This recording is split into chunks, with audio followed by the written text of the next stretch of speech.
A gente vai estar falando, gente, num dos momentos mais importantes da nossa aula. Por quê? Eu mostrei para vocês todos os fatores que influenciam o parto, eu mostrei para vocês como é que dá o próprio mecanismo do parto, só que agora a gente vem para os aspectos mais importantes, que é justamente a fase clínica do parto. Nessas fases clínicas, a forma metodológica que eu preferi organizar foi falar de cada fase, dizer de cada assistência em cada fase, tá bom?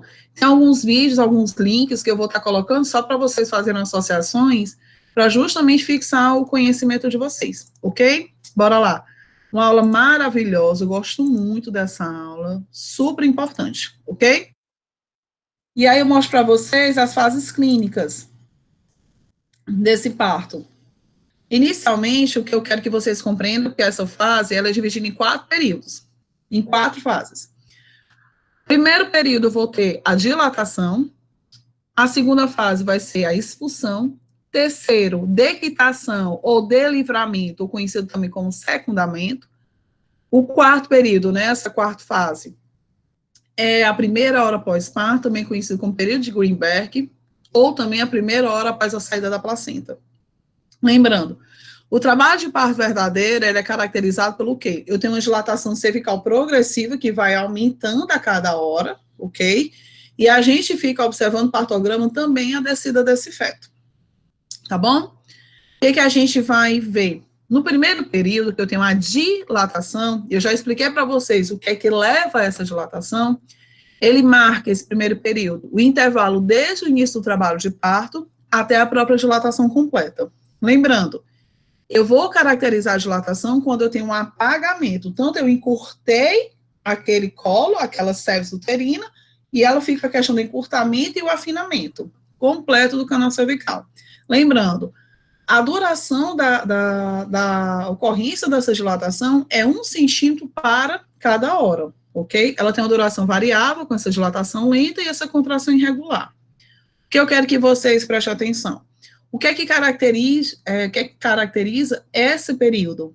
Eu tenho a queda do ventre, a descida, a questão do encaixamento, uma adaptação dessa apresentação fetal, tá bom? A mulher, ela começa a sentir essas metrocístoles intermitentes, essas contrações que vai e volta, e aí a gente tem que ter esse controle, se ela está ficando regular ou ainda permanece irregular, que é característica desse período. E eu tenho uma perca desse tampão mucoso, a perca do tampão vaginal que eu já expliquei para vocês, podendo vir ou não com rajas de sangue, ok?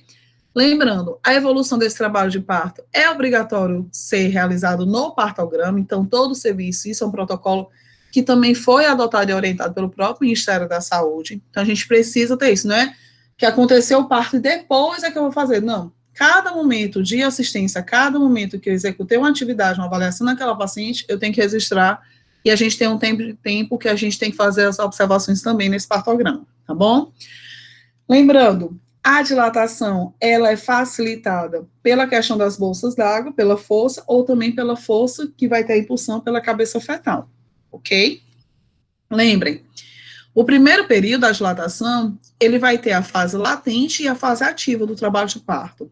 A fase latente é quando eu tenho uma duração variável, com dilatação lenta desse colo, até 3 centímetros, demora mais que 1 hora para ter a dilatação de 1 centímetro, ok? Tem a presença daquela contração irregular que eu falei para vocês, e essas contrações são de pouca intensidade e são muito lentas. Já a fase ativa, eu já começo a ter essa intensidade. Como é que eu vou determinar tudo isso aqui que eu falei para vocês? Aquela dinâmica uterina durante 10 minutos, que a gente tem que fazer com essa paciente, tá bom? Então, a fase ativa, eu já tenho uma dilatação mais rápida, é mais em que em 1 hora possa crescer mais de 1 centímetro, possa dilatar mais de 1 centímetro, tá bom? Levando justamente a dilatação de 4 a 10 centímetros, ok?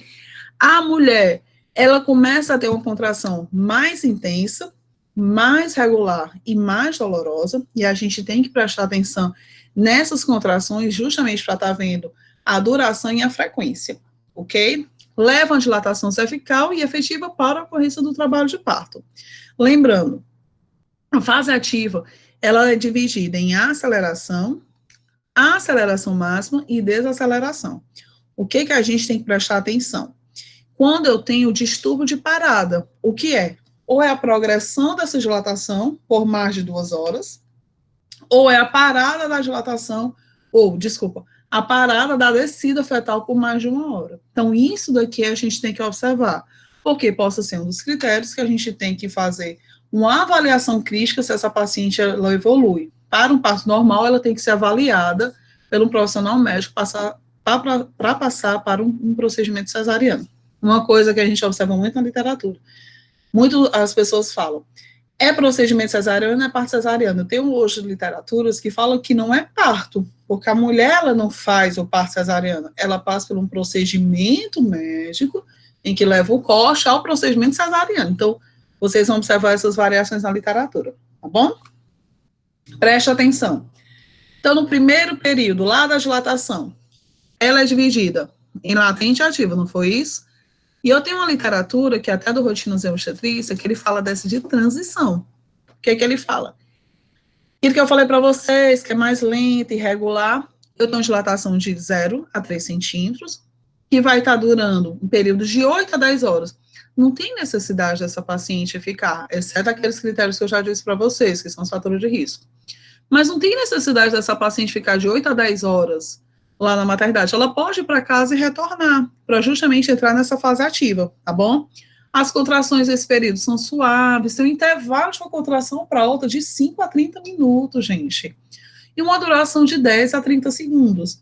Mas, Lini, tu está dizendo para a paciente para casa, se ela morar no sítio. Não, gente, tem critérios e critérios. Uma condição que ela tem como vir logo é uma coisa. Mas se ela tem essa dificuldade, ou geralmente é distrito, é como tem lá na maternidade, a casa da gestante, deixa ela lá deitadinha, sempre com o familiar, tá bom?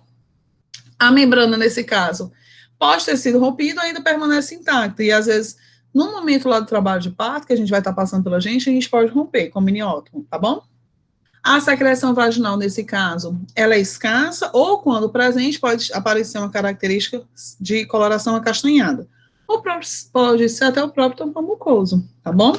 Quando eu já passo para a fase ativa, é quando eu já tenho uma dilatação de 4 a 7 centímetros, esse período ele já fica mais curto, em torno de 6 horas, as contrações começam a ficar mais intensas, umas contrações moderadas, com intervalo entre uma e outra de 3 a 5 minutos. E cada contração, ela vai estar durando em torno de 30 a 45 segundos. Lembra aquilo que eu falei? Você vai colocar a palma da sua mão sobre o fundo uterino e vai observar já o enrijecimento. Eu já começo a contar. Acabou, e ela começa, você sente o enrijecimento e a paciente fala, ai, tá vindo, ai, ó. Você lembra que eu falei o incremento, o auge e o decremento? Ai, tá passando. Aí ela fala, passou. Mas só que você ainda tá sentindo o enrijecimento. Eu continuo a contar? Continua. Você vai encerrar o tempo dessa duração da contração uterina quando você sente a diminuição desse enrijecimento, quando não tem mais essa contração, ok? Você sente no fundo do útero. E aí eu conto o tempo para começar a outra contração, ok? Nesse caso, as membranas já estão rompidas e a secreção vaginal ela tem uma aparência de mucosa sanguinolenta, bem grossa, bem espessa. O período da transição é justamente já a prévia para a expulsão do feto. Quando a mulher já tem uma dilatação de 8 a 10 centímetros e dura em torno de 1 a 2 horas. Line, então é nesse momento, quando está finalizando a ativa, já está com 7 centímetros e começando a transição que eu levo para a sala de parto? Tem alguns hospitais em que eu não tenho as salas PPPs, que é pré-parto, parto e pós-parto. Realmente eu só tenho aquela própria sala de parto, e é nesse momento que você leva, tá bom? Para a paciente não ficar 2 horas, e realmente no processo ela está andando e correndo o risco dessa criança nascer durante esse trajeto, tá bom? Nesse momento, a mulher ela já tem umas contrações bem mais intensas, a questão do intervalo entre uma contração e outra, ela já reduz, um intervalo de 2 a 3 minutos, e a duração dessa contração, ela também aumenta, de 45 a 60 segundos. Lembra aquilo que eu falei? Passando dos 2 minutos, né, a questão da hipercontratilidade uterina, que a gente tem que prestar atenção nas consequências, tá bom? As membranas também estão rompidas, as mucosas, as secreções também, é mucosa sanguinolenta, podendo ser escassa ou moderada. E aí, a gente, nesse momento, vai estar fazendo exame físico obstétrico. Lá no momento da admissão da paciente de trabalho de parto, verifique os sinais vitais dessa paciente, APA sentada e decúbito lateral esquerdo, tá bom? Verifica a altura uterina, faz as manobras do Leopoldo, isso aqui já era para ter feito, a mesma profissional que atendeu, já tem a noção e está acompanhando, ok? Faz as auscultas dos BCFs, antes e durante e após as contrações, para a gente ver se não tem nenhuma alteração mais severa. No momento de dor, a gente tem algumas variações, né, que a gente vai observar o tamanho dessas variações. Faz a dinâmica uterina que eu já expliquei para vocês, vê como é que está essa questão na vulva. Teve perda de líquido amniótico, de sangue, mecone, secreção, qual a característica dessa secreção? Coloca o espéculo para a gente ver se teve alguma ruptura prematura, né, das membranas, ou se essa paciente tem alguma característica de placenta prévia, tá bom? E faça o toque vaginal para a gente fazer a medição da dilatação. E também para ver a questão da posição fetal, ok? E aí, nessa assistência, esse primeiro período, da dilatação, e o que é importante essa questão dos sinais vitais? Lembrando, paciente que tem um quadro de hipertermia ou taquicardia, paciente que teve ruptura prematura das membranas, eu tenho que estar pensando em algum caso de infecção alveolar, tá bom? Lembrando, algumas hipertermias também são relacionadas com a ocorrência decorrente da analgesia peridural, então é frequente, ok? Frequência urinária, por que é importante? Doses elevadas de ocitocina também pode levar a uma retenção urinária, por isso que eu também tenho que prestar atenção, ok? Bora lá.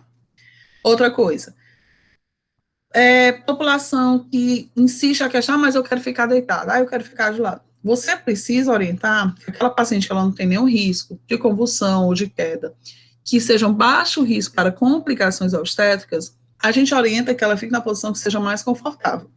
Mas que é importante ela estar deambulando para justamente auxiliar nessa questão da descida fetal e melhora também essa questão da ansiedade para o paciente. E se ela insistir em ficar deitada, que ela fique deitada no decúbito lateral esquerdo. Lembrando, quando eu estou na questão do decúbito dorsal, eu tenho um risco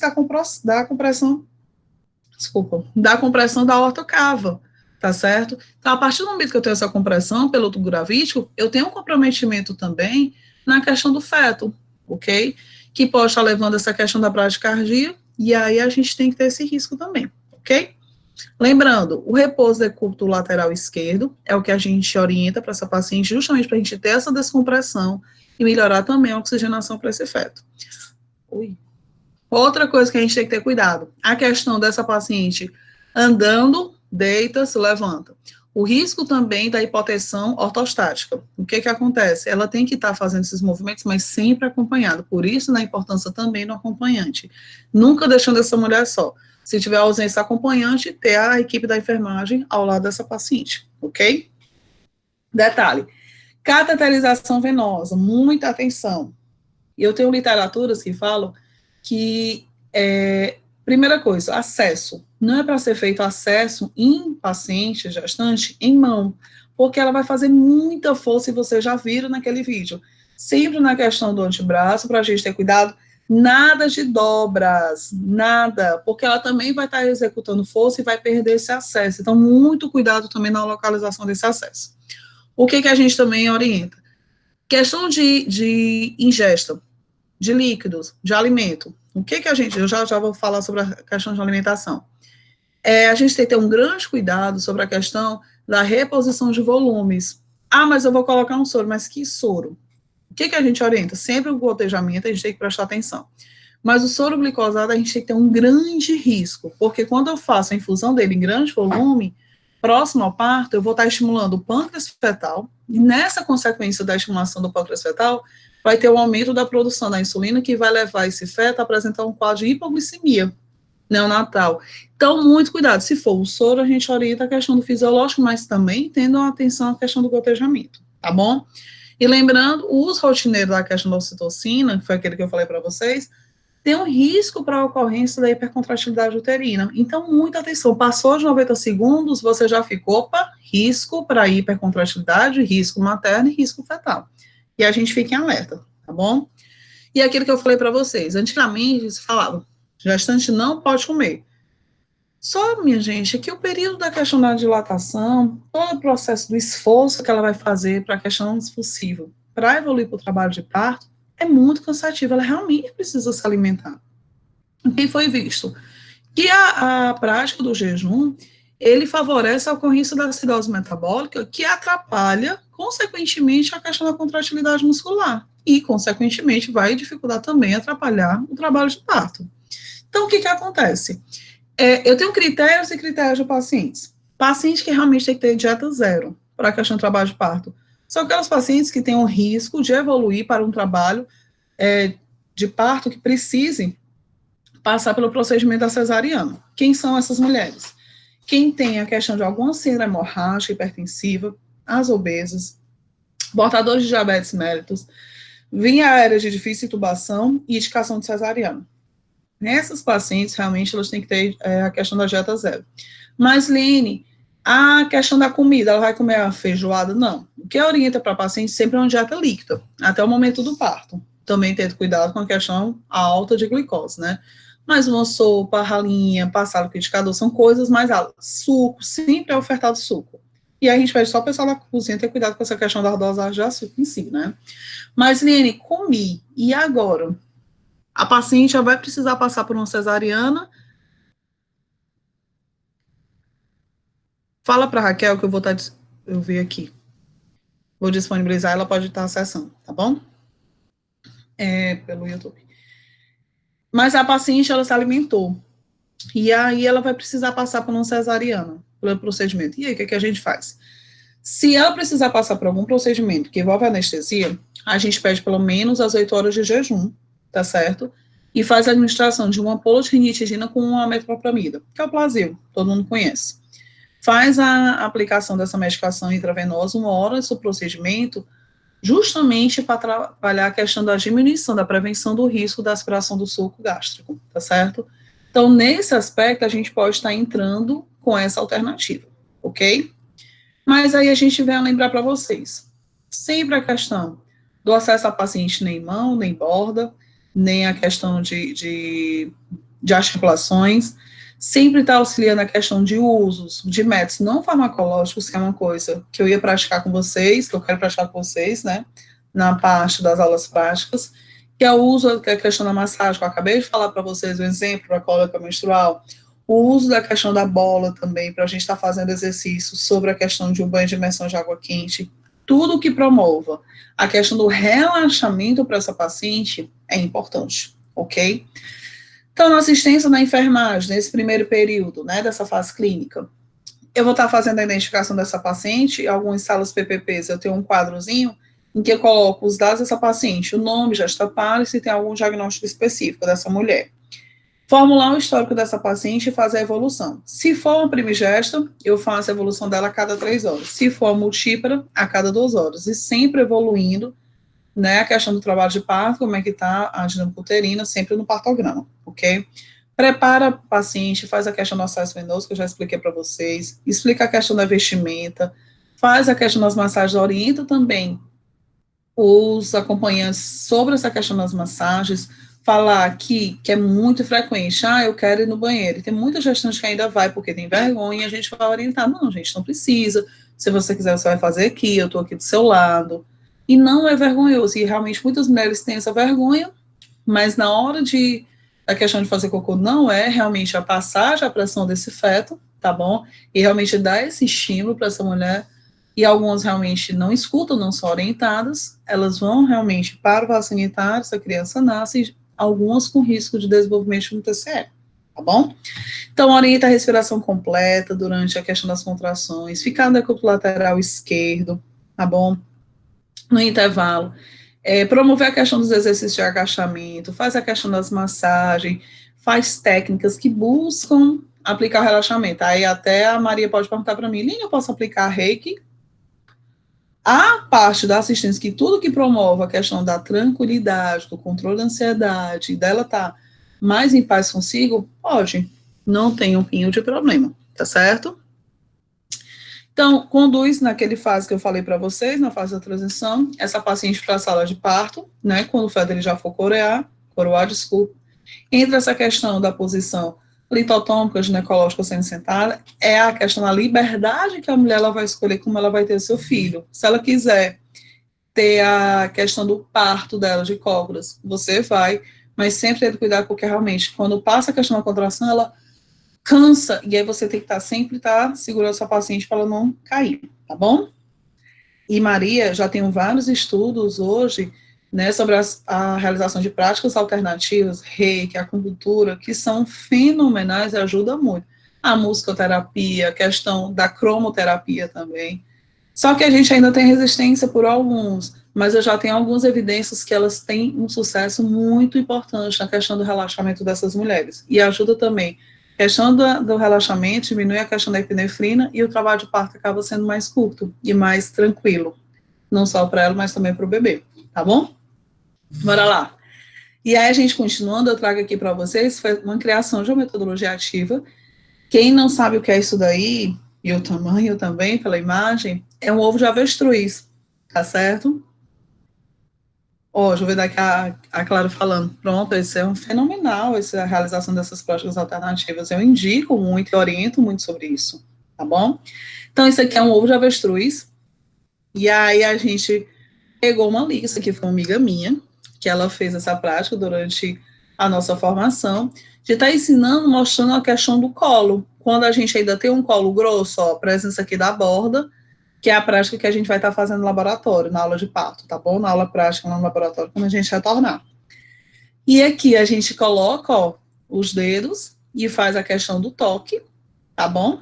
E aqui mostra a questão de 1 centímetro, de 2 centímetros, de 3 centímetros. O exercício que eu quero que vocês façam. Todo mundo tem uma fita métrica em casa e vocês vão estar justamente medindo com os dedos de vocês. Um dedo de vocês são quantos centímetros? Vai pegar a fita métrica e fazer com 3, com 5, com 7, com 10.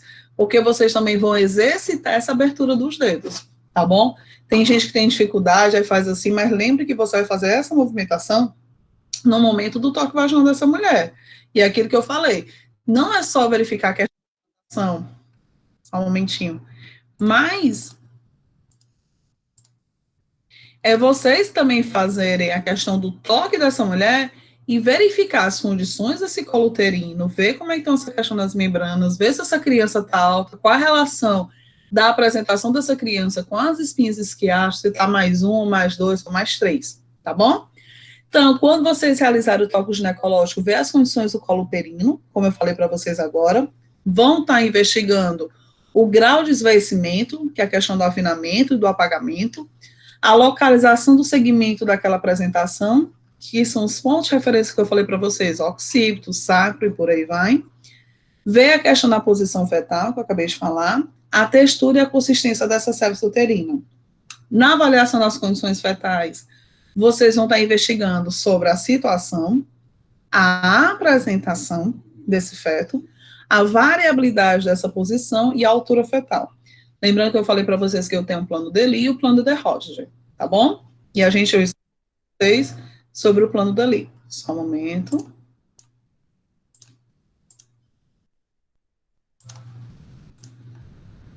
E aí, ao mesmo tempo, nessa avaliação, a gente vê como é que está essa dilatação do colo uterino e o estado dessa membrana amniótica, se ela está rompida ou não rompida. Nos momentos, e algumas pacientes, se elas não romperam, a gente aproveita o momento que tem uma contração uterina dessa paciente e a gente introduz um amniótomo entre os dedos e faz um movimento da rompimento dessa bolsa. Vocês vão estar vendo isso na prática, tá bom?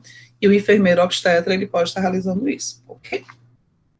Então, na assistência ao primeiro período, eu falei tudo que vocês vão fazer com a mulher, e sobre o bebê, a avaliação fetal, vocês vão estar fazendo a ausculta dessas BSF a cada 30 minutos, antes, durante e depois dessas contrações, a fim de ser investigada a questão da bradicardia fetal. E o que a gente tem que ter um alerta para essas mulheres?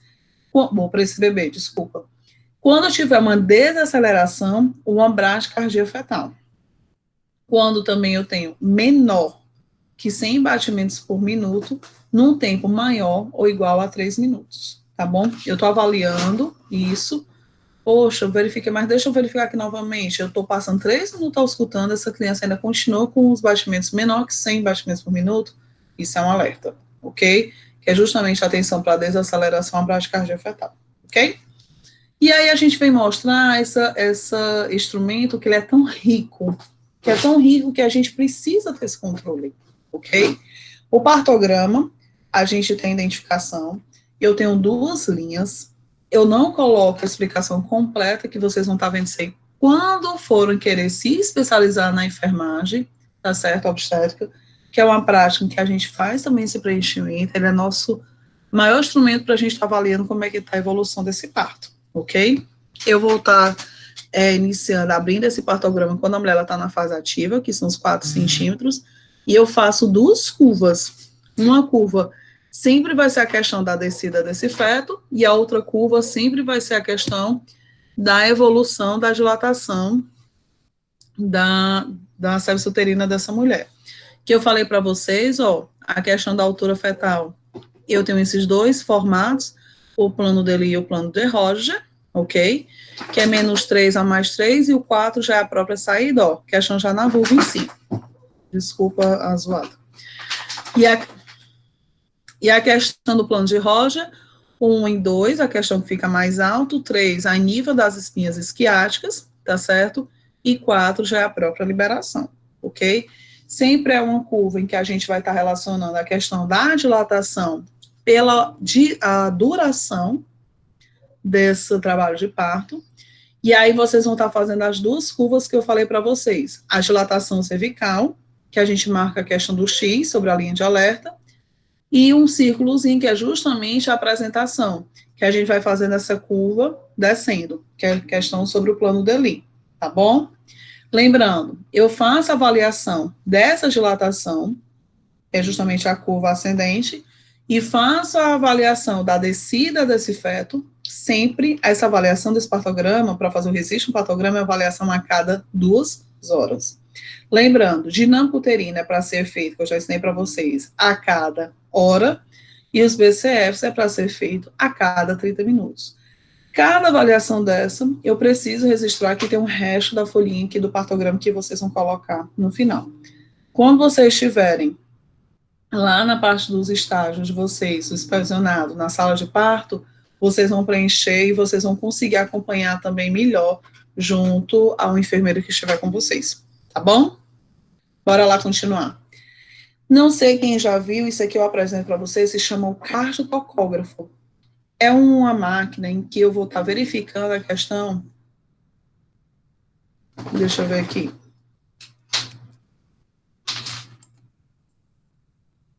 Ok. O cardiotocógrafo, para quem nunca viu, é uma máquina que eu vou colocar, ó, são 2 sonares. Vocês estão vendo? Um sonar eu vou colocar no fundo do útero, e o outro sonar eu vou estar colocando na identificação da localização do dorso do feto, ok? Esse sonar, eu pego essa fita, ó, aqui está justamente uma prática, eu coloco as 2 fitas embaixo dessa paciente, fiz as manobras do Leopold, ok? Localizei onde é que está o fundo do útero, identifiquei também onde é que está o dorso do feto, e vou estar amarrando essas fitas. Essas fitas, elas são elásticas, tá certo? Pode ficar tranquila. Ela tem uma aberturazinha justamente para a gente estar fixando esse transdutor nessa fita, ok? E aí, eu coloco essa fita, ó, eu coloco no fundo do útero, aqui, ó, e a outra eu coloco onde está o dorso. Peço para a paciente ficar em decúbito lateral esquerdo, mostro para ela, esse é como se fosse tipo um clampzinho, desculpa, em que você vai estar, que a gente chama de transdutor. E aí ela vai ficar apertando esse transdutor a cada movimentação. É como se fosse tipo um eletro, mas eu vejo a evolução da contratilidade uterina, tá bom? Dessa mulher, e vejo também os batimentos cardiofetais. Desculpa. Isso daqui é importante, porque ele vai permitir avaliar essa contração uterina contra a localização, a regularização, a frequência, a intensidade e a duração, tá certo? Isso é que você faz pela questão da dinâmica uterina. Esse cardiotocógrafo, ele vê justamente essa vitalidade fetal, tanto se ele está se mexendo nas movimentações, como também seu batimento cardiofetal. Ele é importante que ele verifica tanto essa frequência e o ritmo. E aquilo que eu falei para vocês, se na consulta de pré-natal eu não posso fazer por 10 e multiplicar, aqui muito menos. Realmente eu tenho que contar durante 1 minuto. E como a gente precisa estar avaliando constantemente esse bebê, esse feto, aí realmente eu preciso fazer a colocação desse cardiotocógrafo, tá bom? É um equipamento muito fácil, muito tranquilo, e vocês vão ver isso daqui na prática de vocês durante o estágio lá na maternidade, tá bom? A gente finalizou todo o primeiro período, que foi da dilatação, e eu trago agora para vocês o segundo período, que é justamente a expulsão do feto. É aquele momento lindo, é aquele momento que a gente torce, é aquele momento que realmente é o que a mulher, e vocês também vão esperar muito durante o estágio. Ai, pega lá. E aí ele caracteriza pelo quê? A expulsão desse feto? Justamente a descida da apresentação e a saída do mesmo, tá bom? É um período que ele é compreendido desde o momento da dilatação completa até o desprendimento desse feto. Para justamente acontecer a expulsão desse feto, é obrigatório realmente ter total dilatação, total esvaecimento dessa sepse uterina, tá bom? Lembrando, nesse momento, as contrações uterinas são muito mais fortes, ok? Com intervalo entre uma contração e outra num período de 2 a 3 minutos, e cada contração durando em torno de 60 a 90 segundos, ok? O que eu falei para vocês? Se uma contração, obrigada. Se uma contração ultrapassar, só um momentinho, só colocar aqui para carregar. Se uma contração ultrapassar 90 segundos, a gente tem que ter um grande cuidado, por quê? Porque eu estou diante de um risco de uma hipercontratilidade uterina. Então, nisso daí, eu já tenho que ter um cuidado na questão dessa citocina, como é que é esse gotejamento também, que em algumas situações não tem essa necessidade, ok? Outra coisa que a gente tem que observar, durante o momento da contração, eu tenho que fazer, se lembra que eu disse para vocês, a verificação dos BCFs antes, durante e depois da contração uterina. E no momento da contração uterina, eu tenho que ver se essa criança, ela não tem uma bradicardia, ok? Então, muita atenção. Nesse momento, a secreção realmente, ela é mucosa sanguinolenta bem espessa, bem grossa, bem copiosa. É frequente a presença do abalamento do períneo, justamente no momento da chegada desse bebê, então não fiquem nervosos, não vai machucar, não vai estar causando nenhum mal para o bebê, tá bom? E lembrando, esse segundo período, ele é dividido em duas fases. Eu tenho uma passiva, sem a sensação da mulher de fazer força, sem a sensação de puxo, e o polo cefálico, ele fica alto. Enquanto que a fase ativa, realmente você consegue visualizar a cabeça, foi como eu mostrei naquele vídeo no início da aula, tá certo? E aí, realmente, mulher, ela sente aquela vontade de fazer força, que é justamente o momento certo para ela fazer, ok? Lembrando, nesse momento, vocês vão estar fazendo a questão do toque, para a gente ver como é que está a dilatação, como é que está a altura desse feto, e a questão da apresentação e principalmente a posição, ok? Lembrando, toque a cada 2 horas. Por isso que eu falei para vocês sobre a questão de não estar todo mundo fazendo o toque da mulher pelo risco de infecção, tá certo? Então, um toque realmente com essa paciente a cada 2 horas, se for aquela bolsa, a ruptura prolongada das membranas, eu vou ter que aumentar esse espaçamento e não vou fazer o toque de 2 em 2 horas, mas sim um toque a cada 3 ou 4 horas, tá certo? E só para vocês terem noção, a velocidade dessa dilatação, tá certo? Em primíparas, a cada 1 hora, 1 centímetro. E em caso de multipla, a cada 1 hora, 1,5 centímetros, ok? Bora lá. E aí a gente tem essa evolução que é linda. A gente está acompanhando a paciente, aquele negócio que eu falei para vocês dos hands-off, que eu posso fazer somente esse exercício nessa parte aqui do períneo, que aí é que entra muito o pessoal da fisioterapia, mas a enfermagem ela também pode estar atuando nisso daí, atenção para os cursos de formação, tá bom? E aquele abalamento que eu falei para vocês, ó, visualização da cabeça, tá vendo? Então, no momento que a gente fala, vamos, mãezinha, ela sente dor, realmente vem a questão da contração e ajuda, juntamente com os esforços expulsivos dela, para o nascimento, o trabalho de parto. Ó, visualização, movimento da cabeça, ó, nasce a face voltada para as nádegas, para baixo, ok? Sozinha essa criança, ela faz o movimento dessa rotação, vocês vão estar apoiando a mão de vocês justamente aqui na cabeça da criança, abaixa para a liberação do ombro anterior, depois eu subo para a liberação do ombro posterior. E, finalmente, a saída, a coisa mais linda do bebê, ok? Só que aí, a gente tem um grande problema. Por quê? Porque todo mundo vai dar atenção para o bebê, que eu não estou dizendo que é importante sim. Só que esquece da própria mulher. O bebê já foi feito toda a limpeza, foi feito aquele cuidado com o cordão umbilical que eu mostrei para vocês no início da aula, em que a gente tem que fazer a questão da ordenha, tudo direitinho. Passa a questão do batimento, que é justamente a questão da humanização. E a gente vê que no momento que essa criança ela está em cima dessa mulher e a gente espera justamente 2 a 3 minutos para fazer o clampeamento, cortar o cordão umbilical, não é de qualquer forma também que vai cortar esse cordão.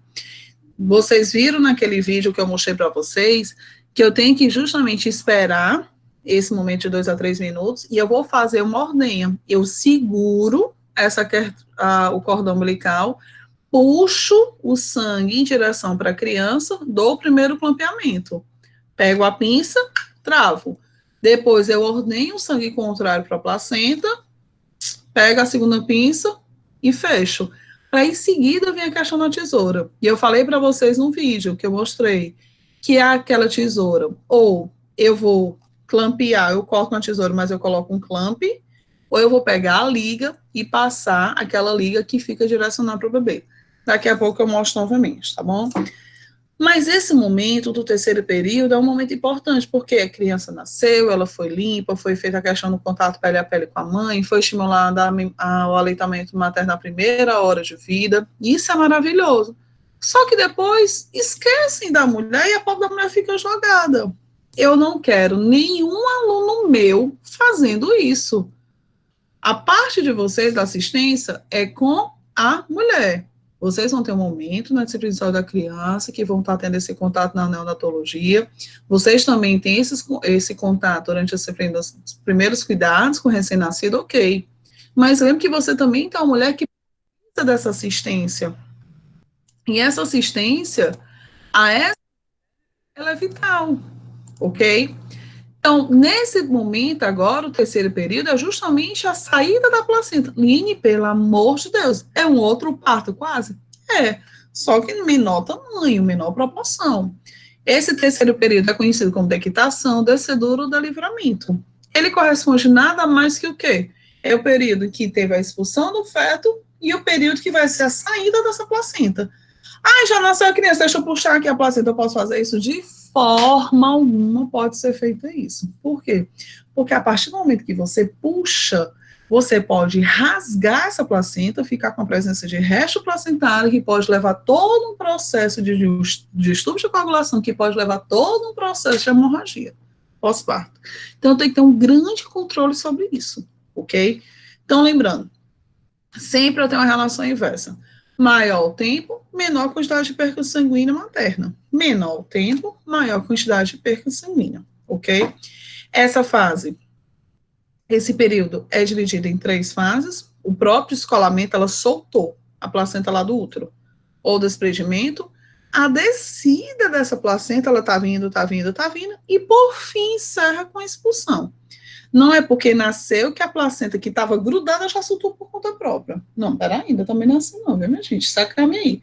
E ainda tem alguns quadros patológicos que a gente chama de acretismo placentário, que isso é cena de próximos capítulos, ok?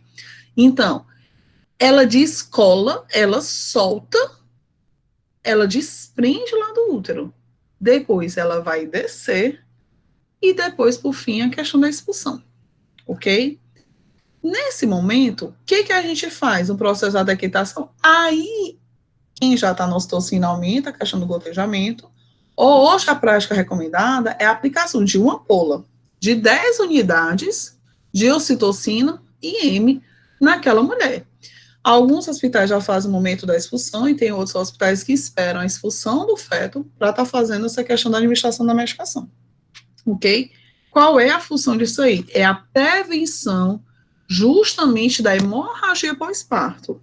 É feito, eu vou já ensinar para vocês como é que vocês vão identificar quando de escola, tá bom?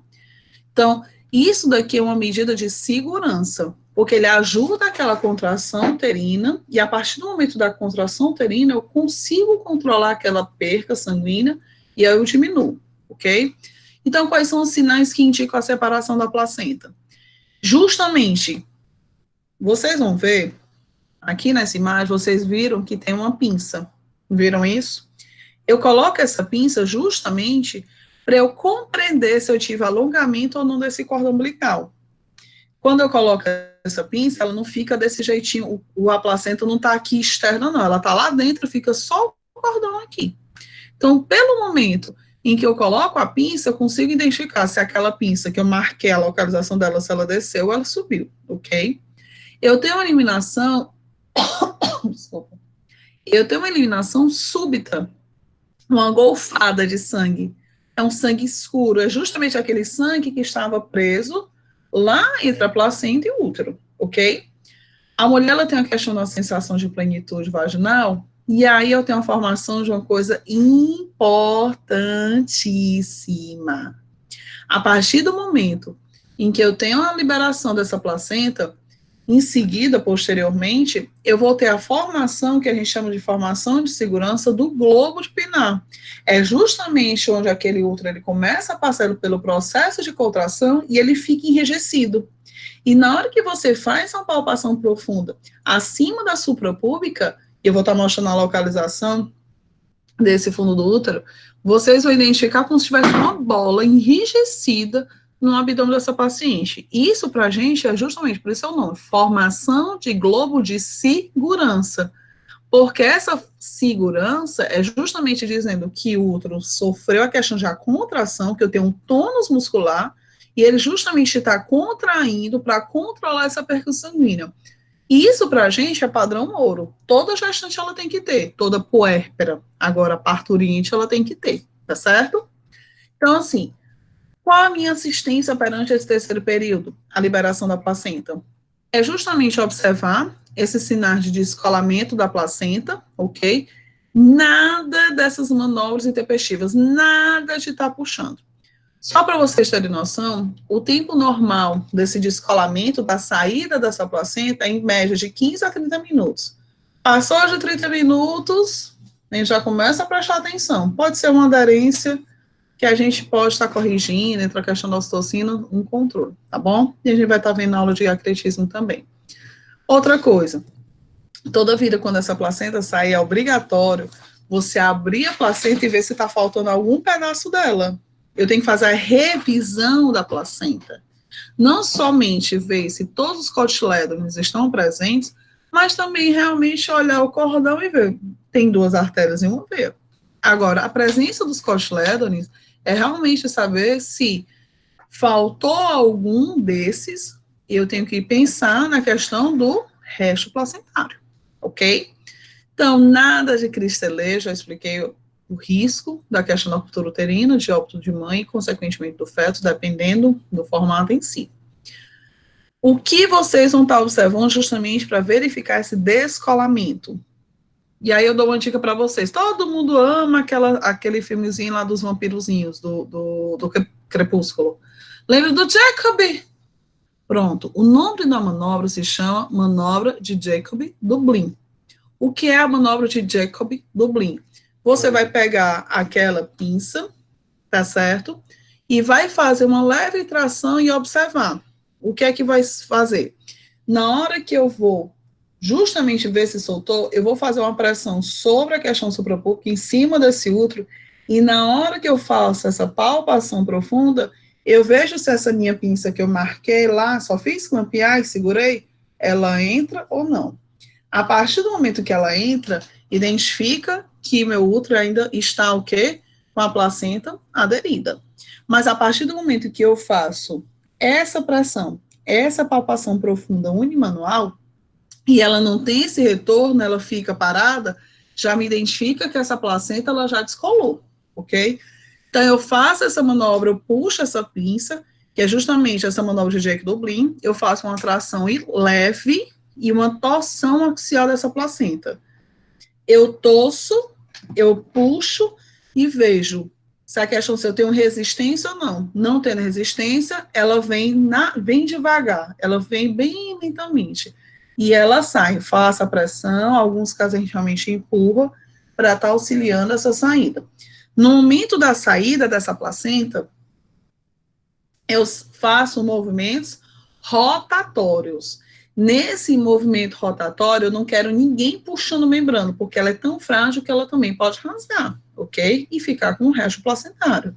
Eu faço um movimento de rotações, rodando infinitas vezes, mas justamente para eu estar fazendo a retirada completa dessas membranas. A finalidade dessas manobras é justamente a prevenção da questão dessa retenção de restos de membrana amnióticas e, consequentemente, a prevenção também da hemorragia pós-parto, ok? Lembrando, aquela administração daquela ocitocina que eu falei para vocês, IM, uma ampola de 10 unidades, após a expulsão da placenta, justamente tem que ser bem alerta aquelas mulheres que têm risco para ter hemorragia pós-parto, que são as mulheres que têm uma gravidez gemelar, que têm uma distensão muito grande, muito intensa, aquele útero, polidrâmino, múltiplas, macrosomia e principalmente que tem a questão de útero miomatoso, tá certo? A presença do mioma nesse útero, ele realmente vai dificultar a questão do tônus muscular, comprometendo a questão do fechamento dessa vasoconstricção e um risco para hemorragia pós-parto, tá bom? E aí eu vou falar para vocês duas formas em que eu tenho a liberação da placenta, e as meninas que gostam de marcas de bolsa, vai ajudar muito. A placenta, ela é liberada de dois formatos. Ou é a face da criança, que fica voltada para a criança, como se eu estivesse tirando a placenta de uma forma avessa, tá bom? Eu tenho toda a questão, mostrando aqui, eu tenho toda a questão dessa placenta, mas na hora que sai a face brilhante, é o que fica voltada para a criança, para o feto. Esse caso aqui, ó. Esse formato que sai essa placenta, essa saída, essa liberação dessa placenta nesse formato, é a face brilhante. É a face que estava voltada para o feto. Essa fase, esse formato aí, a gente chama de border lock shoots. 75% da saída da liberação da placenta sai essa face brilhante, tá bom? É a face, desculpa, que sai primeiro a placenta e depois aqui vem o sangue. Em 75% dos casos acontece. Mas eu tenho uma outra forma da liberação dessa placenta, que primeiro sai o sangramento e depois a questão da placenta. A gente chama de Baudelock Duncan. Baudelock Duncan justamente acontece em 25% dos casos. Então, o descolamento, a liberação da placenta, ela sai de dois formatos. Ou a face que é voltada para o feto, que é aquela brilhante, que é como se fosse um guarda-chuva ao contrário, ou é a face sangrante, que é justamente a placenta que fica em contato com o útero, tá bom? Então, a face brilhante, Baudelock shoots, em 75% dos casos. Se for a placenta que fica voltada para o útero, é o Baudelock Duncan, em 25% dos casos. Quem tiver alguma dúvida, é só olhar aqui a imagem, ó. Quando sai a shoots, ó, é como se eu estivesse saindo como se fosse guarda-chuva ao contrário, tá bom? Shoots, face brilhante. Quando sai a face sangrante, ela vem por essa parte aqui, ó, lateralizado. É a parte sangrante e depois essa questão da placenta. Ok? Mariana, desliga a câmera. E aí, o que acontece? Essa questão da liberação cai muito em questão de concurso, Baudelock Schutz, Baudelock Duncan. Então, vocês prestem atenção nessa parte, tá bom? Ok? Bora lá. Literaturas falam que são 15%, a literatura que eu tirei, que foi justamente de rotinas, ele fala que é em torno de 25%, tá bom?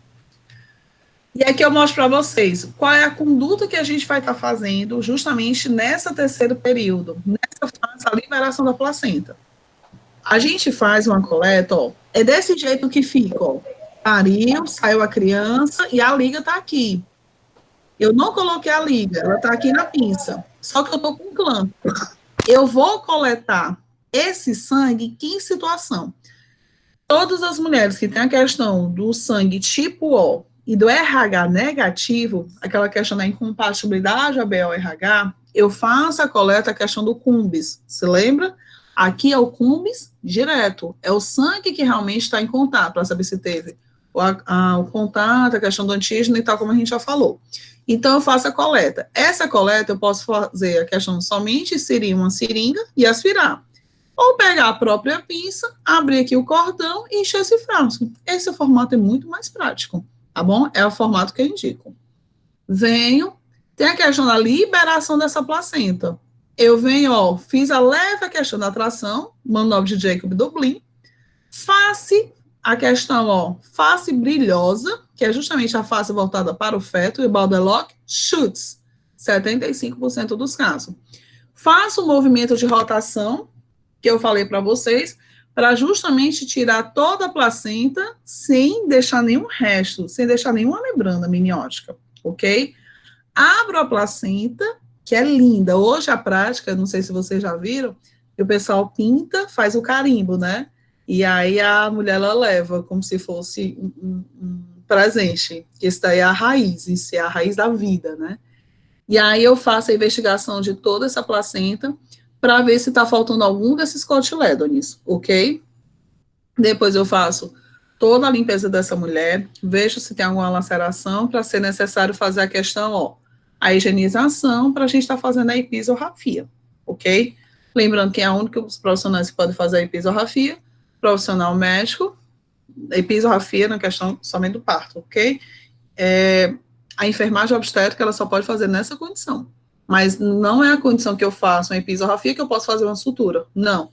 A episorrafia, próprio nome, é decorrente ou de uma laceração, foi por causa de uma episiotomia, ok? E a gente finaliza essa questão do terceiro período. A gente entra agora para o último período, que é o que a gente chama de período, que é justamente o período de Greenberg, cai muito esse nome em concurso, ou a primeira hora pós-parto. Lembrando, é a primeira hora após a expulsão da placenta. E ela fica nesse período até 4 horas depois do parto. Esse período geralmente dá alguns sustos nas mulheres, alguns profissionais que nunca passaram por isso. É o momento em que a mulher ela começa a se bater, e a pessoa, olha, convulsão. E não tem nada a ver com convulsão. É realmente a questão da adaptação do corpo daquela mulher pela perca sanguínea que ela teve. É um processo de readaptação fisiológica para justamente estar convergindo toda aquela nova circulação, ok? O que a gente faz, Line, diante dessa situação? Aquece a paciente. Aquece justamente para tentar tranquilizar e equilibrar, ok?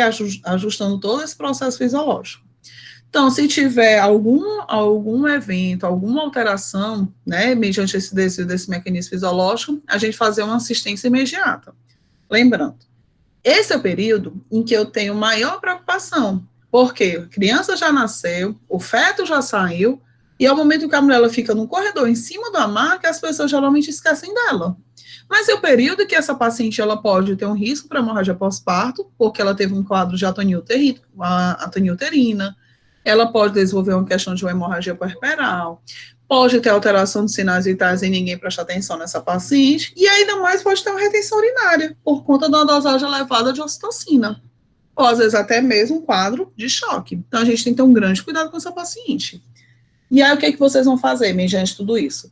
Eu quero que vocês avaliem, justamente nesse período, sinais vitais dessa paciente, ver como é que está a questão desses lóquios, vocês vão aprender comigo isso na aula de puerpério, que é justamente a eliminação, que ela vai ter depois do parto, ver essa questão dessas percas sanguíneas, verifica a pressão arterial, a frequência cardíaca dessa paciente, para a gente estar vendo o risco dessa paciente entrar em choque ou não, tá bom? Ver a formação do globo de segurança de Pinar, porque ele vai mostrar justamente como é que está a contração uterina, e a gente tem que acompanhar essa evolução. Se eu tenho uma involução, uma evolução, a evolução realmente é ter a contração e ter a formação do globo de segurança. A outra é quando eu palpar em relação ao abdômen dessa paciente e não identificar essa questão do globo de segurança, realmente eu estou diante de um quadro de involução, ok? Lembrando, essas inércias, a falta dessa contração uterina, ela pode ser corrigida ou fazendo a massagem uterina. É muito comum a gente ver, até no processo mesmo do parto, a questão até da placenta, algumas pessoas ficam fazendo estímulo externo. E algumas massagens realmente eu tenho que fazer intrauterino, enfiar a mão realmente e massagear aquele útero, tá bom? Faça a administração também da ocitocina endovenosa, lembrando que vocês já tinham feito aquela ampola preventiva de IM, de 10 unidades, tá bom? E estimular as contrações justamente para combater essa questão da hemorragia pós-parto. Lembrando, a presença da bexiga cheia também, ela pode dificultar a questão da descida desse útero, realmente dificultando essa questão dessa evolução, favorecendo a questão da hemorragia. Nesse caso, realmente, a paciente ela não consegue urinar, o que eu posso fazer? Coloco uma sonda, realmente de alívio, promove o esvaziamento dessa bexiga e eu tenho todo esse controle uterino, tá bom? E aí a gente encerra a nossa aula mostrando as fases clínicas do parto.